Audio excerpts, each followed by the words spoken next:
Well, as I already mentioned, one of the common factors when men have erectile dysfunction is they start to avoid being intimate.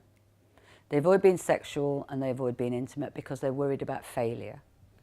And so if you're offering them a treatment, whether it's a PD5 inhibitor or vacuum device or injections, and they haven't been intimate or sexual for a long time, one, you have to make sure the partner's wanting to be sexual with them if they're in a relationship. But one of the things we suggest is they're intimate but they don't attempt intercourse.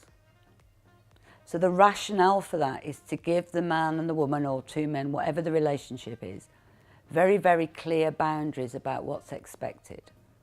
So if the boundaries are no attempt at intercourse, but they can pleasure in other ways, they can kiss, they can touch, they can have, mutually masturbate, they can have oral sex, but they're not going to attempt intercourse. If intercourse is the cause of their anxiety, then what can happen is if you do that on a few occasions, then they start to relax because you're not expecting a response.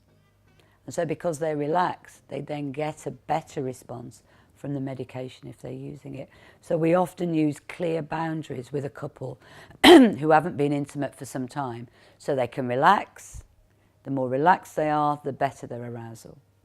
So that is really quite important to offer that to a couple as a suggestion. So they start getting back in the habit of being intimate without the extra pressure to perform. Because let's face it, the penis has a starring role.